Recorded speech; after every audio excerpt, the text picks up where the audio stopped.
네, 반갑습니다. 국회 국회 ESG 포럼 공동대표 더불어민주당 국회의원 민병덕입니다. 녹색전환연구소와 플랜 1.5는 지구 평균 온도 상승을 1.5도 이내로 막아내는 것을 목표로 우리나라의 온실가스 감축을 보다 효과적이고 정의로운 방식으로 이루기 위해 설립된 비영리 단체입니다. 그리고 한국사회책임투자포럼은 ESG 관점으로 세상을 바라보고 바꾸어 나가기 위해 활동하는 지속가능금융 전문 비영리 기구입니다. 그동안 국회 ESG 포럼은 세계 단체와 함께 토론회 등을 통해 많은 의견을 나눴고, 오늘 이재명 정부에 제안하는 10가지 핵심 기후금융정책을 제시했습니다. 그동안 금융은 산업정책을 단순히 지원하는 부수적인 역할로만 인식되어 왔습니다. 이제는 금융이 산업과 사회를 변화시키는 주도적 역할을 해야 합니다. 10가지 핵심 기후금융정책 제안은 새 정부의 대담한 인식의 전환과 행동을 요구하고 있습니다. 제안하신 정책들을 면밀하게 살펴보고 국회와 정부의 역할을 구분해서 적시에 실현하도록 최선을 다하겠습니다. 감사합니다. 안녕하십니까. 기후위기 대응 싱크탱크 녹색전환연구소의 최기원이라고 합니다. 기후위기가 심각해지는 가운데 새 정부는 혁신적인 재생에너지 확대와 산업의 녹색 전환에 집중하겠다고 천명했습니다. 그렇기 때문에 화석연료로 흐르는 돈의 흐름을 재생에너지와 탈탄소 전환으로 흘러가게 하는 기후금융의 역할이 어느 때보다 중요해진 시점입니다. 수백조 원의 돈이 석유와 가스에 투입되고 태양광과 풍력으로 흘러가지 않는다면 기후정부가 되겠다는 의지는 구호에 그칠 수 있습니다. 저희의 제안은 기후대응을 위한 금융시스템의 근본적인 변화를 도모하면서도 동시에 침체에 빠진 대한민국의 새로운 경제적 돌파구를 모색하고자 하는 깊은 고민의 산물이기도 하다는 말씀을 드립니다. 틀을 깨는 대담한 정책적 전환이 필요하다는 점을 강조하면서 기후금융 활성화를 위한 주요 핵심 과제들을 말씀드리겠습니다.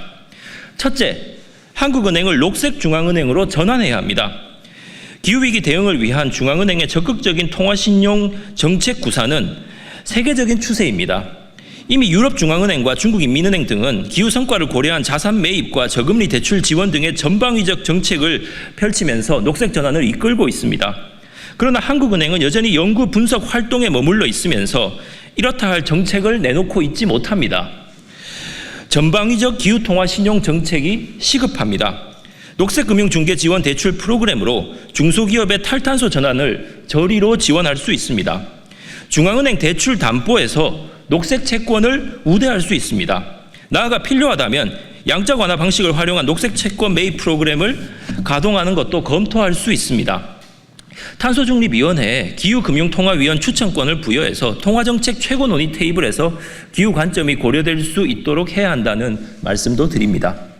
둘째, 기후투자공사를 신설해 정부의 녹색 출자를 선도해야 합니다. 글로벌 녹색 산업 경쟁에서 생존하기 위해서는 녹색 R&D, 인프라, 재생에너지 등 막대한 투자를 안정적으로 감당할 공적 녹색 정책 금융이 필요합니다. 기후투자공사법을 제정해서 탄소 중립을 위한 전담 공적 금융기관을 신설합시다. 정부의 선도적 출자와 산업은행, 수출은행 등 정책금융과 민간이 공동 출자하는 방식으로 자본을 조성할 수 있습니다. 기후투자공사는 새 정부의 녹색 산업 정책과 연계해서 지분투자, 인프라투자, 대출, 보증 등 종합적 금융 공급을 통해 녹색 전환을 뒷받침할 것입니다. 기존 산업은행의 탄소 집약적 산업투자 편향에서 벗어나야 합니다. 셋째, 2027년부터 자산 2조 원 이상의 법인의 기후정보 공시를 의무화해야 합니다. 투명하고 충실한 기후공시는 기후투자 활성화와 ESG 경영 촉진을 위한 전제 조건입니다. 어떤 회사가 지구에 더 부담을 주는지 알아야 녹색 투자도 가능한 것입니다.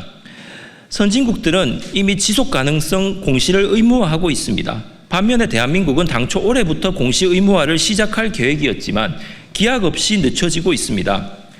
공시 기준도 크게 후퇴한 안이 제시되고 있습니다. 늦어도 2027년부터 자산 2조 원 이상 사업보고서 제출 법인부터 단계적으로 법정 공시를 의무화하는 로드맵을 즉각 발표해야 합니다. 스콥3 온실가스 배출량과 산업 지표 등을 포함한 국제 기준에 부합하는 공시 기준을 채택해야 합니다.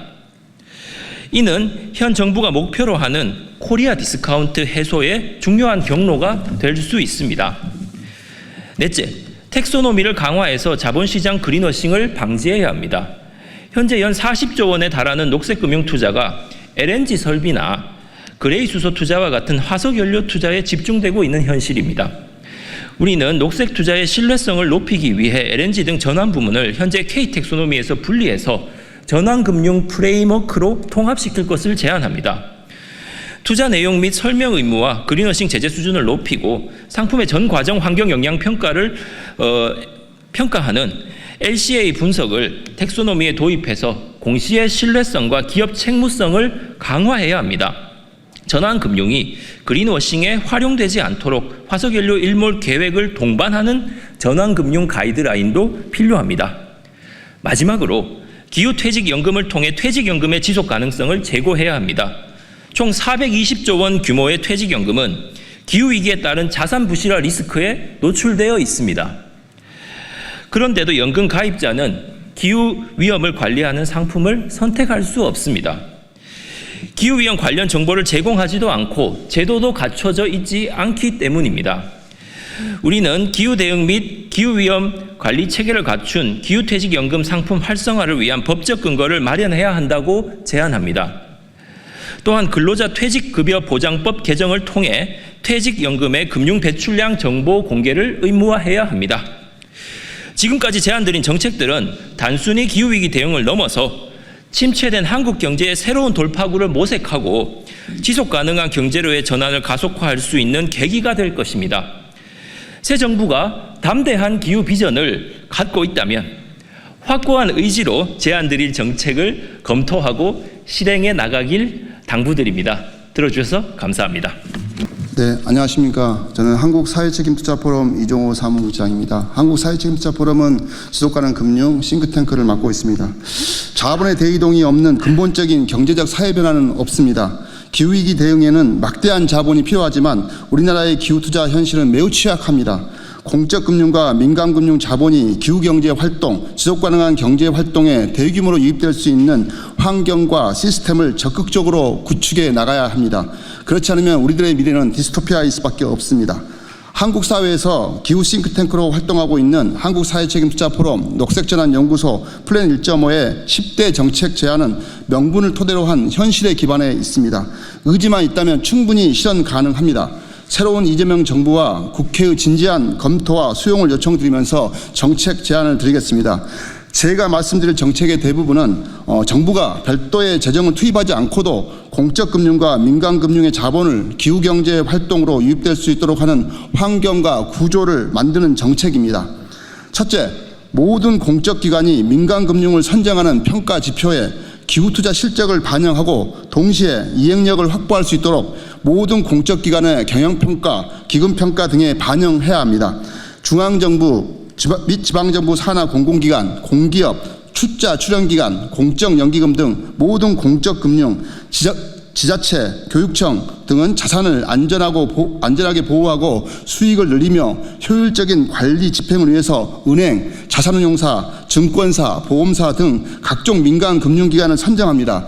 이 선정평가 기준과 지표에 재생에너지 등 기후투자 실적을 비중 있게 반영하여 적용하자는 정책입니다. 지자체 및 교육청의 금고 은행 선정 평가 지표에 탈석탄을 반영하자는 이른바 탈석탄 금고는 국내 주요 시중은행과 지방은행의 탈석탄 선언을 유도하는 효과적인 정책으로 기능한 바 있습니다. 이 개념을 모든 공적금융기관에 모든 공적기관에 확대 적용하자는 정책입니다. 둘째, 모든 공적금융기관이 자산 포트폴리오 넷제로를 선언하고 이를 이행하도록 해야 합니다. 이를 위하여 공적금융기관이 자산 포트폴리오의 금융 배출량을 산정하고 감축 계획을 수립하여 매년 보고하도록 하는 이른바 금융 배출량 목표 관리제를 도입하기를 제안합니다. 금융기관은 투자, 대출, 보험 등 금융활동으로 생기는 이른바 금융 배출량의 99%를 차지합니다. 금융기관의 금융 배출량을 산정하여 감축한다는 의미는 온실가스를 대규모로 발생시키는 석탄, 석유, 가스 등 화석연료 기업이나 프로젝트에 투자를 하지 않거나 투자 비중을 단계적으로 축소해 나가는 한편 재생에너지 투자를 늘린다는 것을 말합니다.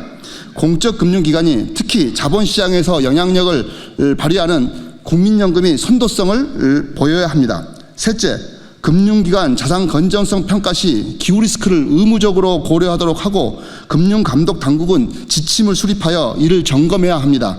이를 위한 방안으로 금감원의 현행 기후리스크 관리 지침서에 기후리스크를 반영한 자산 건전성 평가 조항을 추가하여 지침서 이행을 전면 의무화해야 합니다.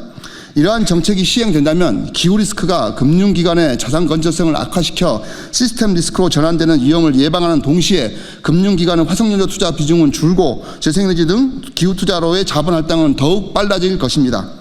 넷째, 현행 스튜어디십 코드를 전면 개정하여 코드의 원칙에 기후변화 및 ESG를 반영하여 기후 스튜어디십을 확립하는 동시에 주기적인 이행평가와 더불어 평가 결과를 공개함으로써 실효성을 확보해야 합니다.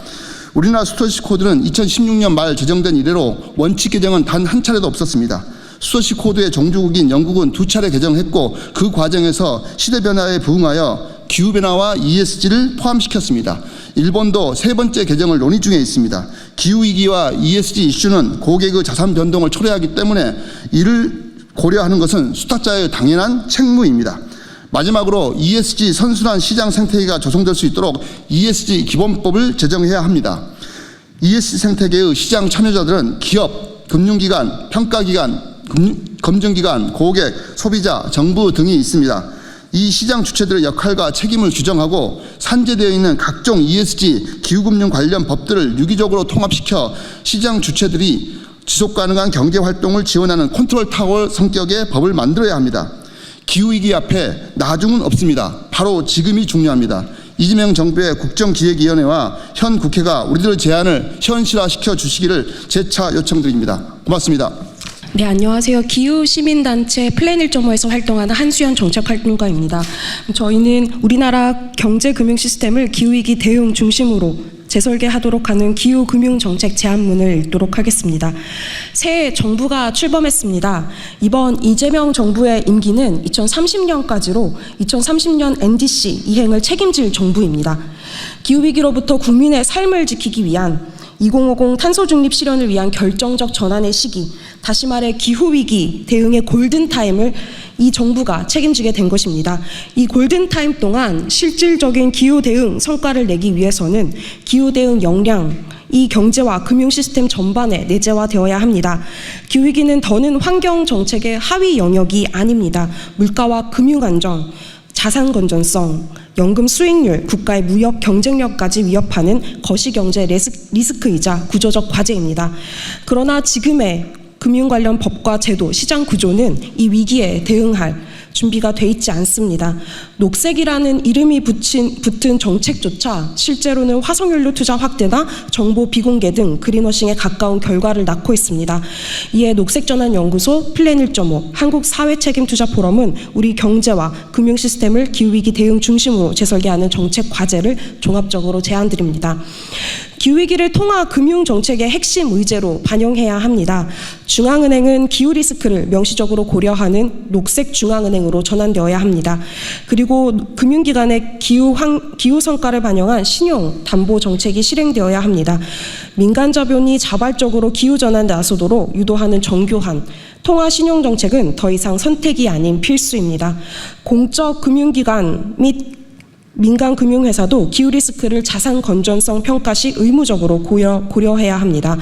또 금융감독 당국은 관련 감독 지침을 만들어 점검함으로써 자본을 탈탄소 경제 활동으로 유도하는 동시에 기후위기로 인한 금융위기, 경제위기를 막아야 합니다. 기후 정보의 투명성 역시 확보되어야 합니다. 2027년부터는 자산 2조 원 이상의 기업이 기후 공시를 법정 의무화하고 국제 기준과 정합성 있는 ESG 공시 체제를 갖춰야 합니다. 기업이 배출하는 온실가스뿐만 아니라 금융기관이 금융활동으로 배출하는 탄소, 이른바 금융 배출량까지 정보가 명확히 드러날 때 시장은 비로소 녹색 투자와 갈색 투자를 구분할 수 있습니다. 투명성만으로는 충분하지 않습니다. 녹색 채권의 투자 왜곡을 막기 위해 텍소노미 체계를 전면적으로 손질하고 전환금융은 독립된 프레임워크로 관리되어야 합니다. 녹색이라 쓰고 화석연료에 쓰이는 자금이 줄어들지 않는다면 지금의 녹색 금융은 그 자체로 기후위기 가속 장치가 될 것입니다. 이러한 기후 정책들이 파편적이어서는 효과를 내기 어렵습니다. ESG 기본법을 제정해서 산재되어 있는 ESG 관련 법과 제도, 정책을 종합적으로 재정비하고 시장 참여자의 역할과 책임을 명확히 해야 합니다. 기후위기에 대응하기 위한 전환은 돈의 흐름이 바뀌어야만 가능합니다. 그리고 그 돈의 흐름이 바뀌려면 법, 제도, 책임과 인센티브 구조가 함께 바뀌어야 합니다. 지금이야말로 우리가 경제와 금융의 기본 문법을 바꿔야 할 때입니다. 감사합니다. 네.